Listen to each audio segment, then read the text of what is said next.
Hello बच्चों, स्वागत है आपका मेरे official YouTube channel agriculture success point पर। और आज अपने प्रॉब्लमेटिक सॉइल जो है वो करेंगे। प्रॉब्लमेटिक सॉइल के अंदर एसिडिक सॉइल जो है वो आज अपने टॉपिक करेंगे, ठीक है। और सॉइल केमिस्ट्री आज से ही स्टार्ट हो रही है। सॉइल फिजिक्स पेडोलॉजी अपनों ने कंप्लीट कर ली है। सॉइल केमिस्ट्री के अंदर आज प्रॉब्लमेटिक जो है उसको स्टार्ट करेंगे, प्रॉब्लमेटिक सॉइल को, ठीक है ना। इसके अंदर एसिडिक सॉइल और सेलाइन सॉइल, एल्कलाइन सॉइल, इनके बारे में पढ़ेंगे। तो आज के लेक्चर में अपने एसिडिक सॉइल को कवर करेंगे, ठीक है। एसिडिक सॉइल जो है वो क्या होती है, कितने टाइप की होती है एसिडिटी, इसके कारण क्या है, ठीक है, इसका रिक्लेमेशन कैसे होता है, इन सभी की बात जो है वो आज के इस लेक्चर में अपने करेंगे। चैनल पे नए हैं, चैनल को सब्सक्राइब करके बेल आइकन को जरूर दबा देना, ठीक है। वीडियो को लाइक जरूर कर देना। तो चलिए अपने स्टार्ट करते हैं प्रॉब्लमेटिक सॉइल।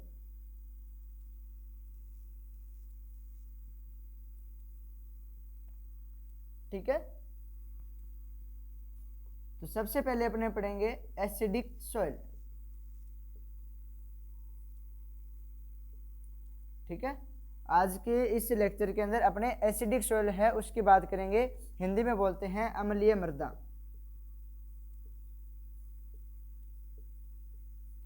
ठीक है। अम्लीय मृदा की बात करेंगे। एसिडिक सॉइल कौन सी होती है?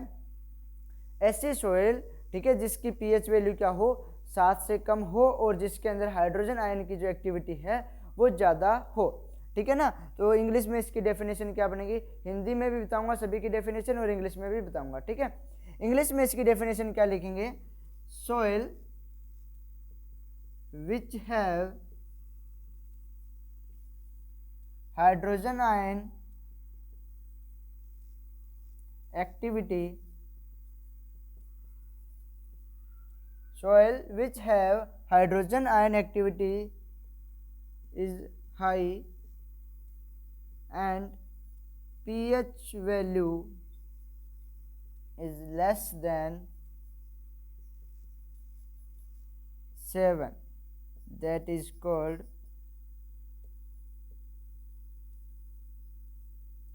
acidic soil, ठीक है। ये इसकी डेफिनेशन बनेगी यदि आपके थ्योरी एग्जाम के अंदर ये आती है, या कंपटीशन एग्जाम के अंदर ज़्यादातर नहीं पूछी जाती कंपटीशन एग्जाम के अंदर, ठीक है ना। कई बार जो है ये बेसिक लेवल का जो एग्जाम होता है उसमें पूछ ली जाती है, लेकिन ज़्यादातर ये थ्योरी एग्जाम के अंदर पूछी जाती है। एसिडिक सॉइल क्या होती है? Soil which have hydrogen ion activity is high and pH value is less than 7, that is called acidic soil, ठीक है। हिंदी में क्या बोलेंगे? हिंदी मीडियम वाले भी लिख लीजिए। वह मृदा जिसमें हाइड्रोजन आयन की सक्रियता ज़्यादा होती है और जिसका पीएच मान 7 से कम होता है, वह मृदा अम्लीय मृदा कहलाती है, ठीक है। एक बार और रिपीट कर देता हूँ हिंदी में। वह मृदा जिसमें हाइड्रोजन आयन की सांद्रता, हाइड्रोजन आयन की सक्रियता जो है वो ज़्यादा होती है और पीएच मान 7 से कम होता है, वह मृदा अम्लीय मृदा कहलाती है, ठीक है ना। जो एसिडिक सॉइल है उसका एरिया कितना है, ठीक है। तो एरिया की बात करें तो एरिया कितना है? 49 मिलियन हेक्टेयर है, ठीक है। कंपटीशन जो एग्जाम होते हैं उनके अंदर ये सबसे ज़्यादा पूछा जाता है कि जो एसिडिक सॉइल है उसका एरिया कितना है। तो कितना है? 49 मिलियन हेक्टेयर जो है वहाँ पर एसिडिक सॉइल प्रेजेंट है, ठीक है। इस 49 के अंदर 25 मिलियन हेक्टेयर एरिया ऐसा है जहाँ की पीएच 5.5 से ज़्यादा है, ठीक है। और 24 मिलियन हेक्टेयर ऐसा है जिसकी पीएच वैल्यू क्या है बेटा? 5.5 से कम है। समझ आ गई? मतलब 25 मिलियन हेक्टेयर एरिया ऐसा है जहाँ की पीएच वैल्यू 5.5 से 7 के बीच में है, और 24 मिलियन हेक्टेयर ऐसे एरिया ऐसा है जहाँ की पीएच वैल्यू क्या है? 1 से लेके 5.5 के बीच में है, ठीक है ना। समझ आ गया कि 5.5 से कम है वो कितना है? 24 मिलियन हेक्टेयर, और 5.5 से ज़्यादा मतलब 7 तक कितना है? 25 मिलियन हेक्टेयर एरिया है। इसको अच्छे तरीके से नोट कर लेना, ठीक है। इसके बाद में आती है डिस्ट्रीब्यूशन की बात, ठीक है। तो इसका जो डिस्ट्रीब्यूशन है वो वेस्ट बंगाल और असम वाला जो बेल्ट है वहाँ पर है, ठीक है। वेस्ट बंगाल और असम वाली जो अपने साइड है उधर जो है एसिडिक सॉइल सबसे ज़्यादा प्रेजेंट होती है। ठीक है, यदि आपसे पूछा जाए कि सबसे ज़्यादा एसिडिक सॉइल जो है वो कहाँ पर पाई जाती है, या बोल सकते हैं डोमिनेंट एरिया, ठीक है, ऑफ एसिडिक सॉइल, तो कौन सा है, वेस्ट बंगाल है। आपको किस पे टिक करना होगा, वेस्ट बंगाल पे टिक करना होगा। ये एग्जाम का पूछा हुआ क्वेश्चन है कि dominant area of acidic soil, तो कौन सा है, वेस्ट बंगाल जो है वो डोमिनेंट एरिया है एसिडिक सॉइल का। ठीक है, डेफिनेशन की बात आ गई, डिस्ट्रीब्यूशन भी देख लिया, एरिया भी देख लिया, कितना कहाँ पर क्या है। ठीक है, इसके बाद में अपने बात करेंगे एसिडिटी की। ठीक है ना, जो एसिडिटी है वो 3 टाइप की होती है। ठीक है, कौन कौन सी होती है वो एग्जाम के अंदर पूछी जाती है डेफिनेशन के रूप में। ठीक है, तो उनको देखते हैं। एसिडिटी हिंदी में बोलते हैं अम्लीयता। ठीक है, अम्लीयता बोलते हैं। ठीक है, एसिडिटी। अब देखिए अम्लीयता या एसिडिटी क्या होती है कि ये 3 एसिडिटी का मैंने डेफिनेशन तो आपको बताई दी कि जिसकी पीएच 7 से कम होगी और जिसके अंदर जो हाइड्रोजन आयन की कंसंट्रेशन जो हाइड्रोजन आयन है उसकी एक्टिविटी क्या हो, ज़्यादा हो, तो वो कहलाती है आपकी एसिडिटी। अब एसिडिटी है वो 3 टाइप की होती है।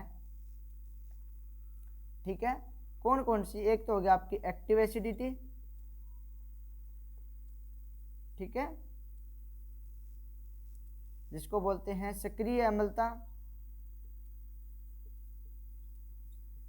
ठीक है, एक होती है आपकी एक्सचेंजेबल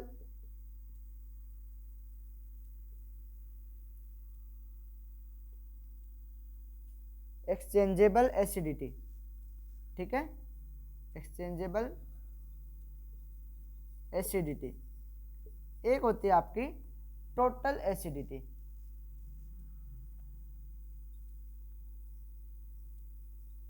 ठीक है बेटा, इसके अंदर क्या होता है कि आपको डेफिनेशन दे देते हैं और आपको बताना होता है कि इस डेफिनेशन को, जो डेफिनेशन है वो एक्टिव एसिडिटी की है या एक्सचेंजेबल की है या टोटल की है। ठीक है, डेफिनेशन वगैरह आपको अच्छे तरीके से मैं बताऊंगा। एक्सचेंजेबल एसिडिटी को हिंदी में बोलते हैं विनिमय अम्लता।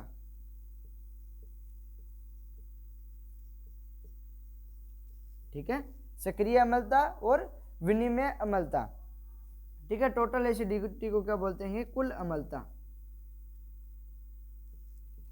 ठीक है, अब देखिए एक्टिव एसिडिटी क्या होती है। अपने पास मान लो कोई सॉइल सॉल्यूशन है, उसके अंदर जो हाइड्रोजन आयन प्रेजेंट है, ठीक है, कोई सॉल्यूशन के अंदर हाइड्रोजन आयन प्रेजेंट है, उससे जो एसिडिटी है बन रही है तो उसको बोलेंगे अपने एक्टिव एसिडिटी। ठीक है, कोई सॉइल सॉल्यूशन था, उसके अंदर जो हाइड्रोजन आयन प्रेजेंट से उससे जो काउज हो रही है या बन रही है एसिडिटी सॉइल के अंदर, तो उसको बोलते हैं अपने एक्टिव एसिडिटी। डेफिनेशन कैसे लिखेंगे वो देखिए, acidity caused by hydrogen ion H plus ion which have या which are ऐसे देख लो, which are present in soil solution that is called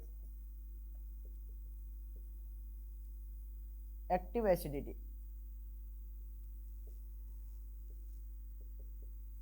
ठीक है, acidity caused by H plus ions which are present in soil solution that is called active acidity, सक्रिय अम्लता। ठीक है, इसको चाहे आप अंडरलाइन कर लेना, चाहे ब्रैकेट बना के लिख सकते हो कि सोइल सॉल्यूशन के अंदर जो हाइड्रोजन आयन प्रेजेंट होते हैं उससे यदि कोई एसिडिटी काउज्ड हो रही है, बन रही है, तो उसको बोलेंगे अपने एक्टिव एसिडिटी। ठीक है ना, और जो आपका पीएच मीटर होता है वो इसी को ही मेजर करता है। आप लोगों ने यदि कभी प्रैक्टिकल किया है तो अपने पहले क्या करते हैं, मर्दा का एक घोल बनाते हैं और फिर वो पीएच मीटर होता है वो उसको अंदर डिप करते हैं, फिर अपने रीडिंग देख के अपने अनुमान लगाते हैं कि कितनी पीएच है। तो पीएच मीटर है वो किसको मेजर करता है, वो करता है आपकी एक्टिव एसिडिटी को। ये भी एग्जाम के अंदर पूछा जा सकता है कि पीएच मीटर जो है वो कौन सी एसिडिटी को मेजर करता है, तो कौन सी को करता है, एक्टिव एसिडिटी है उसको मेजर करता है। ठीक है, और जो टोटल एसिडिटी होती है उसका 1% ही ये होती है, 1% ऑफ टोटल एसिडिटी।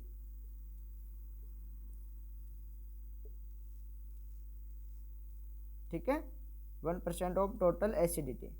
ठीक है, ये जो टोटल एसिडिटी होती है इसका 1% ही होता है और 99% कौन सी होती है, आपकी एक्सचेंजेबल एसिडिटी होती है। तो पहले आपको डेफिनेशन समझ आनी चाहिए, उसके बाद में आपको पता होना चाहिए कि एक्टिव एसिडिटी जो है वो किसको मेजर जो है वो किसके द्वारा मेजर होती है, वो होती है आपकी पीएच मीटर के द्वारा। ठीक है ना। इसके बाद में एक्सचेंजेबल एसिडिटी है, इसको रिजर्व एसिडिटी भी बोला जाता है। ठीक है ना, एक्सचेंजेबल को रिजर्व एसिडिटी भी बोलते हैं और हिंदी में क्या बोलते हैं, विनिमय अम्लता। अब ये क्या होती है कि जो कोलोइडल पार्टिकल्स होते हैं, कोलोइडल पार्टिकल्स कौन से होते हैं, जिनका साइज क्या हो, लेस देन 1 माइक्रोन हो, वो कहलाते हैं आपके colloidal particle.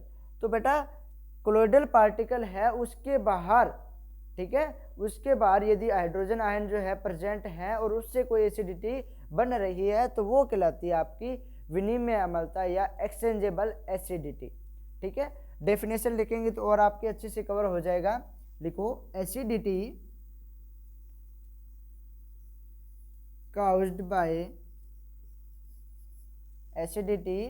caused by H plus ion which are absorbed by soil, which are absorbed by colloidal particles.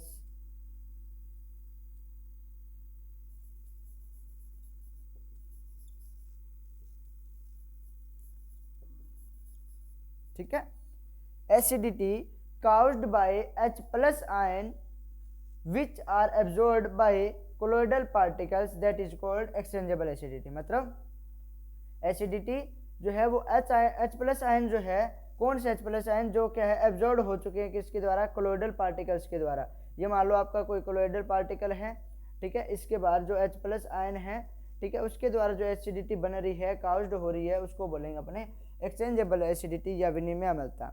ठीक है ना। ठीक है, जो कोलोइडल जो पार्टिकल्स है उस पे जो एब्जॉर्ब हुए कौन, H प्लस आयन, उनसे जो एसिडिटी बन रही है, काउज्ड हो रही है, उसको बोलते हैं अपने विनिमय अम्लता। ठीक है, ये जो है प्लांट्स के लिए हार्मफुल नहीं होती है एक्सचेंजेबल एसिडिटी। और अभी मैंने आपको बताया था टोटल एसिडिटी का ये कितना परसेंट है, ये है 99% जो है, 99% जो है वो एक्सचेंजेबल एसिडिटी होती है और 1% जो है वो एक्टिव एसिडिटी होती है। ठीक है, एक्टिव एसिडिटी कितना परसेंट होती है टोटल एसिडिटी का, तो 1%, और इसमें लिख लेना आप टोटल एसिडिटी का 99% जो है वो एक्सचेंजेबल एसिडिटी होती है। अब बेटा टोटल एसिडिटी क्या होती है, एक्टिव एसिडिटी और एक्सचेंजेबल एसिडिटी को जोड़ दीजिए तो क्या बन जाएगी, टोटल एसिडिटी, क्योंकि 1% ये और 99% ये है। ठीक है ना, तो इसके अंदर सिर्फ इतना ही लिखना होता है, active acidity plus exchangeable acidity.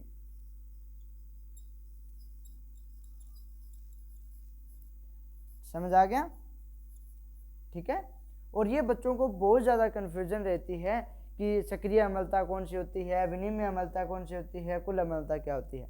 I hope कि अब आपको कन्फ्यूजन नहीं होगी कि एसिडिटी जो है कितने टाइप की होती है और कौन कौन सी होती है, इनकी डेफिनेशन क्या होती है। ठीक है ना, एग्जाम के अंदर इनकी डेफिनेशन जो है, इन्हीं से एग्जाम जो है क्वेश्चन बनता है कि acidity caused by H plus ions which are present in soil solution that is called. ठीक है, आपको ऑप्शन में दे देंगे ये 3 और एक और ऑप्शन बना के दे देंगे आपको, तो उसमें से आपको बताना होता है कि इसका राइट आंसर क्या है। तो इसका राइट आंसर रहता है आपका एक्टिव एसिडिटी। ठीक है, ऐसे एक्सचेंजेबल वाला दे देंगे और टोटल। या आपसे इसके अंदर क्वेश्चन क्या पूछा जा सकता है कि जो सोयल की पीएच होती है या जो पीएच मीटर है वो कौन सी एसिडिटी को मेजर्ड करता है, तो कौन सी को करता है, वो एक्टिव एसिडिटी को मेजर करता है। ठीक है ना, तो ये चीज़ें जो हैं वो आपको याद रखनी होगी। बहुत सारे टीचर हैं वो अलग भी डेफिनेशन बताते हैं, ठीक है ना, लेकिन मैंने जो है वो आपको बढ़िया डेफिनेशन बताई है। एग्जाम के अंदर इसी टाइप से क्वेश्चन आते हैं, ठीक है ना। तभी मैंने आपको फर्स्ट क्लास के अंदर ही बताया था कि यहाँ पर मैं आपको इस प्लेटफॉर्म पे साथ साथ में क्वेश्चन भी बताऊंगा कि एग्जाम के अंदर किस टाइप से क्वेश्चन आते हैं, ठीक है ना। और एक चीज़ याद रखना कि यदि आपको सक्सेस पानी है, ठीक है ना, यदि आपको सक्सेस पानी है तो आपको 5 जो चीज़ें हैं उनको भूलना पड़ेगा, ठीक है, उनको दिमाग से निकालना पड़ेगा। कौन कौन सी? एक तो लोग मेरे बारे में क्या सोच रहे हैं, ठीक है, दूसरा कि मुझसे नहीं हो रहा है, मेरा अभी मूड नहीं है, मेरा समय खराब है, मेरी किस्मत खराब है। इन 5 चीज़ों को बुला के अपने सिर्फ करियर पे फोकस रखो। पास में कौन खड़ा है, मेरे बारे में क्या बोल रहा है, इस सब को भूल जाओ, ठीक है ना। इस सब को यदि आप भूल गए तो आपको सक्सेस ज़रूर मिलेगी।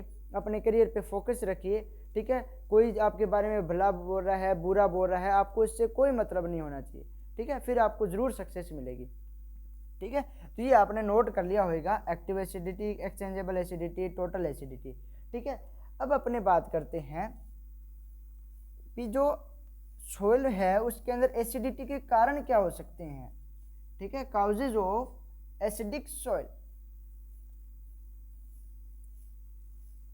ठीक है, काउजेज ऑफ एसिडिक सोइल।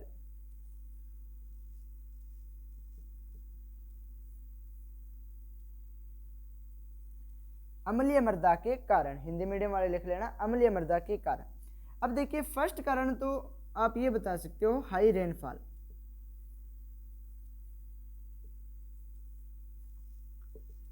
अभी शायद इसका चौथा पॉइंट लिखाऊंगा, काउजेज ऑफ एसिडिक सोइल, ठीक है ना। उसके अंदर मैं आपको एक बात बताऊंगा जो मेरे साथ कॉलेज लाइफ में हुई थी, ठीक है।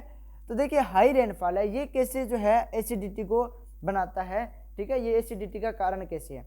अब देखिए बारिश हुई, ठीक है, ये अपनी सोइल थी, इस पे क्या है साल्ट वगैरह जो है ऊपर आए हुए थे, ठीक है ना, ठीक है, यहाँ पर साल्ट वगैरह आए हुए थे।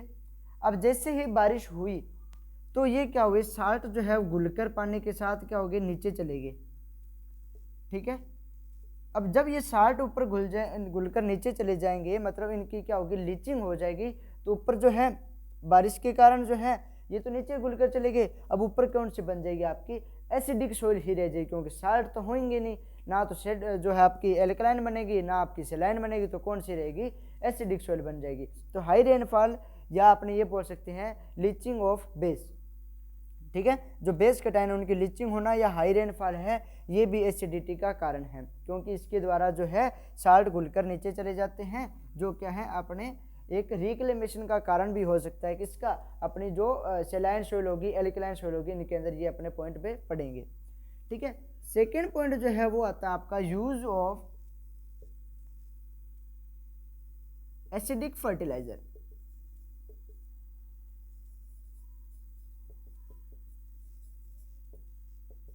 यूज ऑफ एसिडिक फर्टिलाइजर, जो आपके अम्लीय उर्वरक होते हैं उनका यदि आप लगातार उपयोग करते रहोगे तो उससे भी आपकी सॉइल क्या हो जाएगी बेटा, एसिडिक जो है वो हो जाएगी, ठीक है।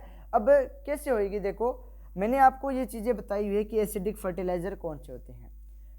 तो मैंने जब फर्टिलाइजर का क्लासिफिकेशन कराया था उसके अंदर मैंने बताया था, और ये याद रख लेना अच्छे तरीके से, एग्जाम के अंदर बहुत बढ़िया क्वेश्चन बनता है यहाँ से, कि नाइट्रेट वाले जो फर्टिलाइजर होते हैं वो आपके बेसिक नेचर के होते हैं, जो अमोनिकल नाइट्रोजन फर्टिलाइजर होते हैं वो आपके कैसे होते हैं बेटा, तो वो होते हैं आपके एसिडिक नेचर के, ठीक है। हालांकि मैंने क्लासिफिकेशन में पॉइंट लिखाया हुआ था, यदि आपने वो क्लास नहीं ली है तो इस पॉइंट को अच्छे तरीके से नोट कर लेना कि जो एसिडिक फर्टिलाइजर होते हैं, ठीक है, एसिडिक नेचर होती है वो किसकी होती है, जो अमोनिकल फर्टिलाइजर होते हैं, ठीक है। तो यूज ऑफ एसिडिक फर्टिलाइजर मतलब अम्लीय उर्वरकों का लगातार अपने उपयोग करते रहेंगे तो वहाँ पर सॉइल पर जो है उस सॉइल के अंदर सबसे ज़्यादा अम्ल की मात्रा हो जाएगी, और उससे कौन सी सॉइल बन जाएगी, आपकी एसिडिक सॉइल बन जाएगी, जैसे अमोनिकल फर्टिलाइजर हो गए, एमाइड फर्टिलाइजर हो गए, ठीक है ना। तो इनका यदि अपने ज़्यादा यूज करेंगे तो कौन सी सॉइल बनेगी, एसिडिक सॉइल बनेगी।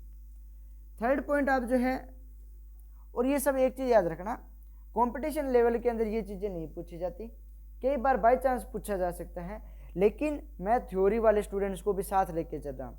यदि आप भी आगे एमएससी करना चाहते हैं, बीएससी करें, या आप 12th क्लास में हैं, ठीक है ना, ये सभी के 12th वालों के तो पूरा चैप्टर ही है ये, अम्लीय मृदा, क्षारीय मृदा, ठीक है। ये लवणीय मृदा, ये सारा जो है उनके चैप्टर है। आपके जो जेट का एग्ज़ाम देते हो उसमें भी आता है, प्री पीजी सारों के अंदर जो है ये पर जो है चैप्टर में रहता है, और बीएससी के अंदर थ्योरी के अंदर जो है ये लगता है, ठीक है। और एक क्वेश्चन उन थ्योरी एग्जाम के अंदर आते हैं कि जो अम्लीय मृदा है उसके कारण क्या है, 4 नंबर में पूछ लिया तो आपको ये पॉइंट बताने होते हैं, इसीलिए मैं करा रहा हूँ, ठीक है ना। थर्ड पॉइंट इसका क्या लिख सकते हैं आपने, ऑर्गेनिक मैटर, ठीक है। कार्बनिक जो पदार्थ हैं उसका यूज करेंगे। अब इससे क्या होगा, अपनों ने ऑर्गेनिक मैटर डाला, उसका क्या हो गया, डीकम्पोजिशन हो गया, और आपको पता है कि डीकम्पोजिशन से क्या बनता है, ऑर्गेनिक एसिड बनते हैं, ठीक है। अब ये ऑर्गेनिक एसिड बनेंगे तो वो एसिड किसका काम करेंगे, एसिडिक सोइल के रिक्लेमेशन का काम करेंगे, ठीक है ना। तो ऑर्गेनिक मैटर जो है इसका डीकम्पोजिशन होएगा, डीकम्पोजिशन होने से आपकी जो है एसिडिक सोइल बन जाएगी, ठीक है। फोर्थ पॉइंट आप बता सकते हो पेरेंट मैटर,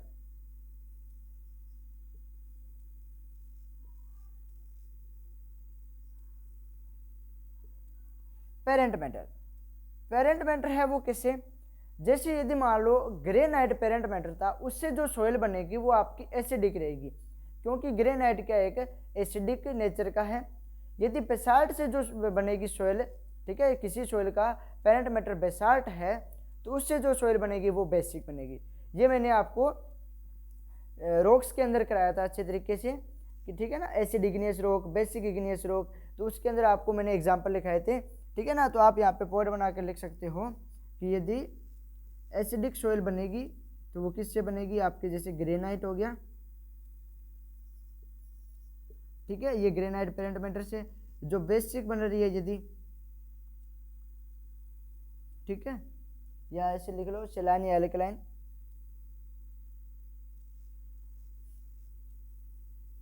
सेलाइन या एल्कलाइन, तो वो बेसाल्ट जैसा हो गया, ठीक है। यदि जो बेसाल्ट से बनेगी, बेसाल्ट उसका पेरेंट मैटर है तो उससे सेलाइन या एल्कलाइन बनेगी। यदि किसी सोइल का पेरेंट मैटर ग्रेनाइट है तो उससे बनेगी आपकी एसिडिक सोइल, ठीक है। एक और इसका आता है आपका एसिडिक रेनफॉल,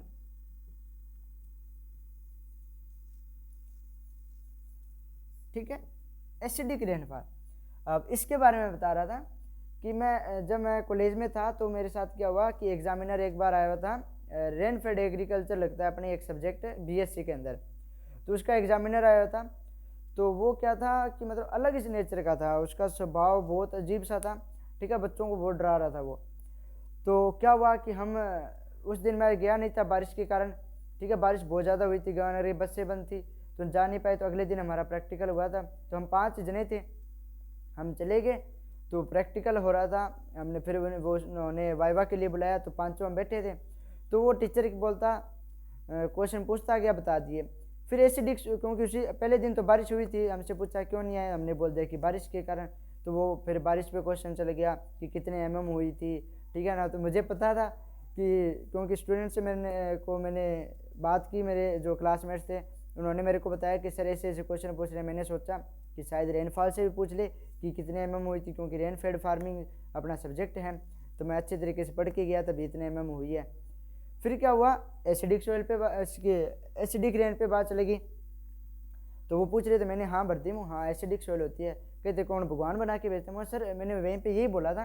नहीं सर, भगवान तो नहीं बना के भेजता, लेकिन एक सल्फर डाइऑक्साइड जो है गैस होती है, उसके कारण जो है एसिडिक सोइल बनती है, सॉरी ये एसिडिक रेनफॉल होती है। फिर सर बोलते हैं कि हाँ सही है, उसके कारण मेरे नंबर बच गए, वरना मेरे प्रैक्टिकल में नंबर बहुत कम मिलते हैं उस टाइम, क्योंकि वो एग्जामिनर बहुत अजीब सा था, ठीक है ना। सभी बच्चों के नंबर जो है कम ही दे के गया था, ज़्यादा नहीं दिए थे, बाकी टीचर्स ने तो अच्छे दिए थे, ठीक है ना। तो उसने बोला था कि एसिडिक रेनफॉल बता, तो मेरे अचानक मुँह से मैंने हाँ बोल दी कि हाँ सर होती है। तो कहते कौन ऊपर से भगवान बना के भेजते हैं? वो नहीं सर, ऊपर जो है बहुत सारी गैसेज है, अम्लीय गैसेज, ठीक है, उसके कारण बनती है, जैसे सल्फर डाइऑक्साइड होगी, ठीक है, तो उस कारण जो है नंबर मिलेंगे। ऐसे ही बोलता हूँ कि आप इन चीज़ को अच्छे तरीके से पढ़ लेना। कई बार एग्जामिनर जो है, यदि आप कल को इंटरव्यू भी देने जाते हो तो वहाँ पे भी आपसे पूछा जा सकता है। तो एसिडिक रेनफॉल है, उससे भी आपकी एसिडिक सॉइल बनती है। जैसे मैंने अभी आपको बताया था SO2 हो गया, ठीक है, N2O हो गया। ये गैसेज जो है जब बारिश आती है तो ये गैसें उनके साथ मिलकर जो है एक अम्लीय जो वर्षा है उसका निर्माण करती है। ठीक है, जो ये हो गया आपके काउजेज ऑफ एसिडिक सॉइल। एक पॉइंट और याद रखना, उसको इंपॉर्टेंट बना के भी लिख सकते हो कि जो लेग्यूम क्रॉप्स होती है आपकी, वो भी एसिडिटी जो है वो बनाती है, या अपने बोल सकते हैं कि एसिडिक सॉइल है उसका काउजेज हो सकता है लेग्यूम क्रॉप्स। ठीक है, इसके बाद में अपना मेन इंपॉर्टेंट पॉइंट आता है रिक्लेमेशन ऑफ एसिडिक सॉइल। ठीक है, आज का ये लास्ट पार्ट है एसिडिक सॉइल के अंदर, रिक्लेमेशन ऑफ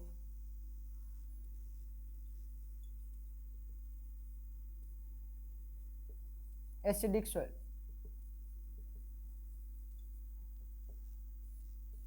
ठीक है, और यदि आपको लग रहा है कि सर अच्छा पढ़ाते हैं तो कमेंट बॉक्स में मेरे को ज़रूर बताना। ठीक है ना, और हालांकि हर एक टीचर का पॉजिटिव और नेगेटिव पॉइंट होता है। ठीक है ना, तो आप मेरे को ज़रूर बताना यदि आपको लगे कि मुझे जो है क्लास के अंदर ये चीज़ भी करवानी चाहिए साथ साथ में, तो आप मेरे को जो है, क्योंकि अभी मैंने ये प्लेटफॉर्म स्टार्ट किया है, ठीक है ना, तो स्टूडेंट्स से ही सीखने को मिलता है, टीचर्स को भी। ठीक है ना, कुछ ऐसी चीज़ें हैं जो स्टूडेंट्स सिखा देते हैं टीचर्स को। ठीक है, तो आप मेरे को लगता है कि आपको लगता है कि सर को ये चीज़ भी साथ साथ में करवानी चाहिए, तो मेरे को आप कमेंट बॉक्स में ज़रूर बता देना।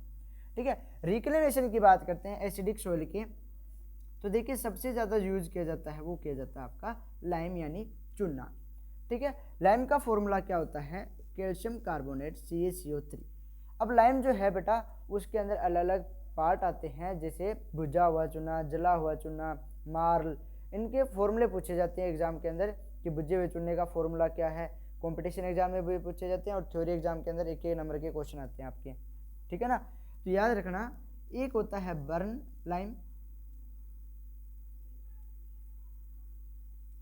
ठीक है, हिंदी में जिसको बोलते हैं जला हुआ चूना। ठीक है, तो वो क्या होता है, कैल्शियम ऑक्साइड होता है। एक होता है स्लैग्ड लाइम, जिसको बोलते हैं अपने बुझा हुआ चूना।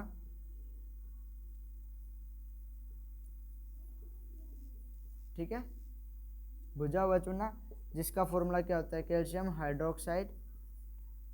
डोलोमाइट, इसका तो आपको अच्छे तरीके से पता होगा, ये तो मैंने आपको लगभग 6-7 बार बता दिया। Calcium magnesium carbonate. एक होता है मार्ल, जिसका फॉर्मूला क्या होता है, कैल्शियम कार्बोनेट। और सबसे ज़्यादा टिक कर लेना, बेस्ट डबल स्टार मार्क करके लिख लेना, मार्ल का कंपटीशन एग्जाम में बहुत पूछा जाता है कि मार्ल क्या है, तो मार्ल एक चूना ही है।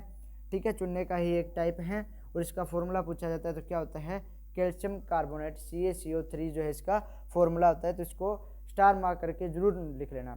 अब देखिए इसकी रिएक्शन पूछी जाती है आपके 4 नंबर थ्योरी के अंदर भी आता है, अम्लीय मृदा क्या है, उसके कारण और उसके जो सुधार के उपाय बताइए। ठीक है, तो अब जैसे मान लो ये अपनी कोई सॉइल थी एसिडिक सॉइल, इस पे H+ आयन जो है मतलब थे, अपनों ने इसके अंदर क्या मिला दिया बेटा, चूना मिला दिया। ठीक है, CaCO3। तो इसकी रिएक्शन क्या हुई, इस कैल्शियम ने इस हाइड्रोजन को रिप्लेस कर दिया और यहाँ पे खुद आके बैठ गया। ठीक है, और क्या निकल गया, CO2 + H2 है जो है वो निकल गया। ठीक है, और अपनी सॉइल कैसी होगी, अपनी जो है अम्लीय सॉइल, अम्लीय मृदा नहीं रही। ठीक है, ये जो है लवणीय मृदा, या अपने लवणीय मृदा भी बोल सकते हैं क्योंकि उसके अंदर कैल्शियम ही होता है। ठीक है ना, तो है उसका एसिडिक सॉइल जो है उसका रिक्लेमेशन हो गया, सुधार कर दिया अपनों ने, इसमें चूना डालकर, हाइड्रोजन थे उनको साइड कर दिया, कैल्शियम वहाँ पे आके। या इसकी दूसरी इक्वेशन भी आती है, जैसे सॉइल सॉल्यूशन हो गया, सॉइल सॉल्यूशन में क्या थे आपके H+ आयन थे, उन्होंने रिएक्शन की कैल्शियम कार्बोनेट से, तो इसने क्या कर दिया, जो आपका सॉइल सॉल्यूशन था वहाँ पर कौन आके बैठ गया बेटा, कैल्शियम, और CO2 और H2 क्या हो गए बाहर। ठीक है, समझ आ गया। अब देखिए यहाँ पे 2 हाइड्रोजन थे तो यहाँ पे भी 2 है, यहाँ पे कैल्शियम 1 था, यहाँ पे भी 1 है, कार्बन 1, ऑक्सीजन 3, तो 2 और 1 3। ठीक है, बैलेंस भी है इक्वेशन। तो ये है आपका रिक्लेमेशन ऑफ एसिडिक सॉइल। एक इसके अंदर टर्म आती है बेटा, उसको भी कर लेना, प्लस एक पॉइंट और लिख ही लीजिए कई बार थ्योरी एग्जाम में पूछा जाता है, तो कल को आप ये ना कहो कि मुकेश सर ने हमें कराया नहीं, ठीक है।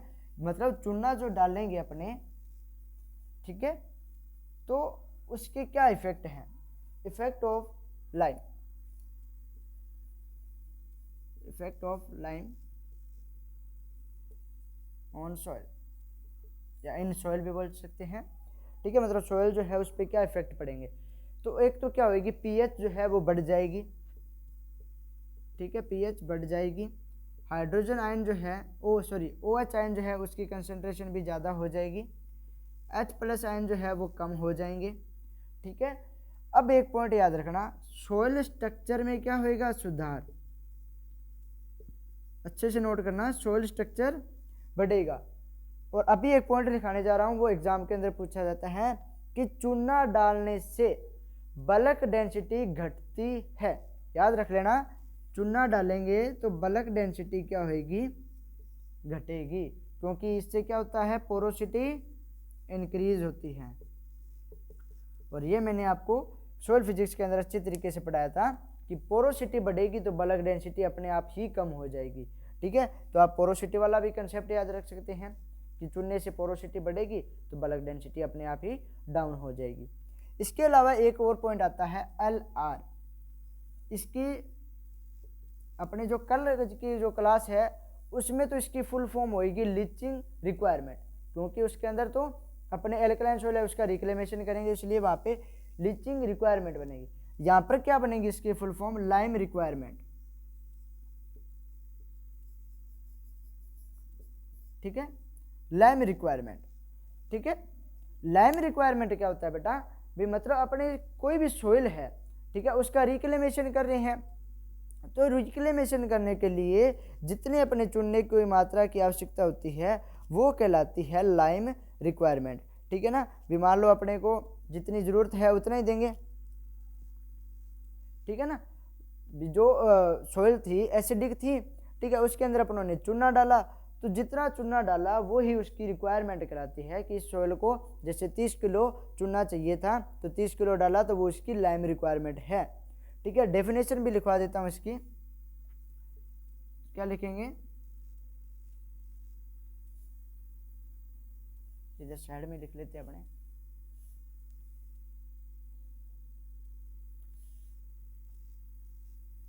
Amount of lime required by amount of lime required by soil, ठीक है, amount of lime required by soil for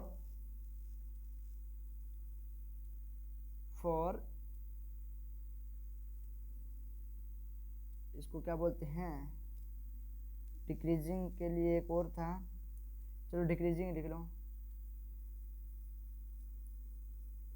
for decreasing of pH value, decreasing of pH value at desirable level, ठीक है। amount of lime required by soil for decreasing of pH value at desirable, that is called lime requirement, ठीक है ना। मतलब कितनी जो है requirement रहती है वही कहलाती है।